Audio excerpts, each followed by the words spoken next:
Hi there, Tim here from Ask Neighbor Tim. How many times have you just had a sink that was plugged? Don't know why it was plugged, don't know what got in there, just stopped working or didn't work as good as it should have. Well, today on Ask Neighbor Tim, we're going to unplug a plugged sink.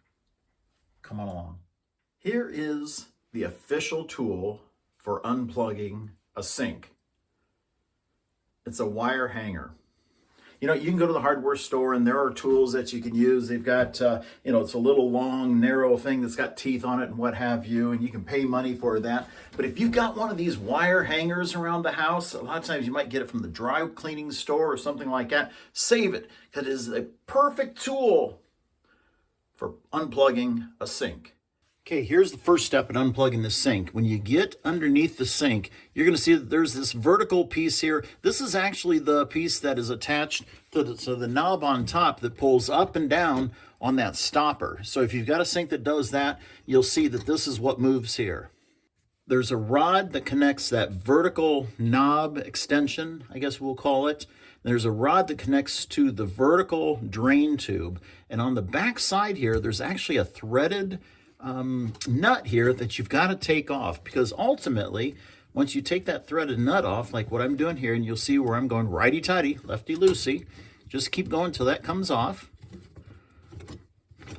and then pull it out just like that. Already I see there's some gook on that we're gonna have to worry about cleaning up.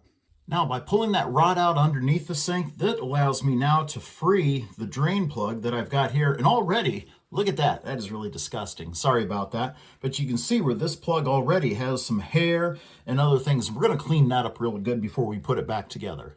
Okay, I want to show you something else. Remember underneath the sink where I pulled that rod out, that rod that connected ultimately to the plug itself? Look how corroded this is here. You can see that. So what I'm going to have to do is go to the hardware store and get a new one of these. Now you can get them at the hardware store actually as replacement pieces. So I've just got to make sure that I get something that's similar size. All right, luckily I went to my garage and I went to a box that I keep a bunch of old plumbing supplies, trying to find something that would replace this vertical, and it's actually called a pop-up center rod assembly. There you go. Now I learned something.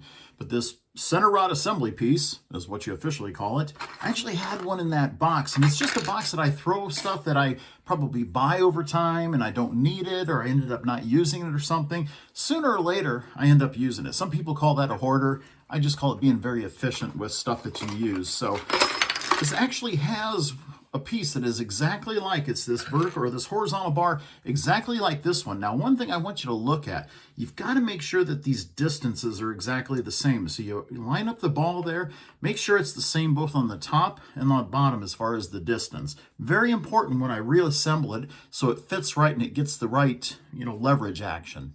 All right, this is always the worst part, but this is where we go in to get the hair that's down in that sink.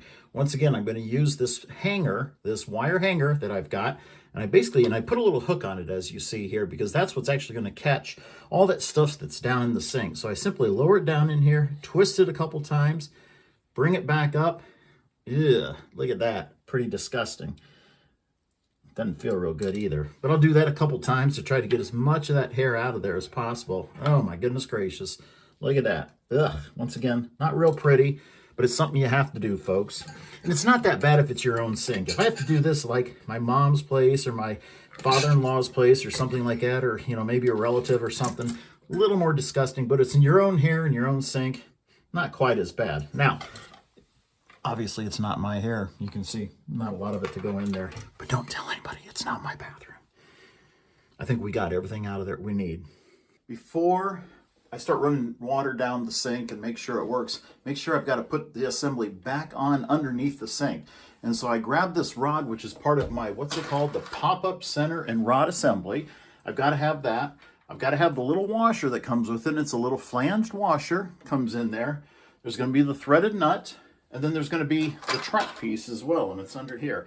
The other thing you have to do when put it together is you've got to make sure that this rod, the short end of this rod, goes into the stopper. And I got to make sure that it feeds in that hole of the stopper. So when it rocks, it'll make the stopper go up and down. Now there are a series of holes in that vertical, bar that connects to the stopper. So I've got to make sure first I slide this like that, poke it through the hole like that, bend it around so it traps that bar, and then slide it down. Now I need to adjust it both forward or backward to make sure that that stopper goes up. All right, you can see I've got my horizontal piece that goes through the holes that are in that vertical piece that goes to the stopper. I've got that nut here. Now I just need to tighten that nut here to make sure I've got a good solid connection. I don't want to over tighten it to where it's too hard to pull it up and down. So you've got to sort of feel to make sure that you can go up or down. But that ball that's in that rod is now inside, inside this little area here. And that's what's allowing it to pivot to make that stopper go up and down. Well, it looks like it's flowing. It's working out okay. Now, I always check underneath that nut. I want to make sure that it's tight enough that I don't get leakage. Now, there are some times where I might still have a little bit of leakage, especially if it's a metal nut. These are a plastic, but a metal nut. Sometimes I'll use plumber's tape or silicone or Teflon tape to maybe seal up the teeth there, in the threads. But in this case, I don't need. I'm feeling underneath. I don't feel any water. That's a good thing. And so I've got a good flow here going. I think we've got it clean. Give it a try yourself. It's really not that hard to do. It's pretty self-explanatory once you get underneath and start seeing how it works. But don't be scared to try stuff like this on your own. If you have any questions, of course, put them down there in the comments. But anyway, this is how you unplug a plugged sink on Ask Neighbor Tim.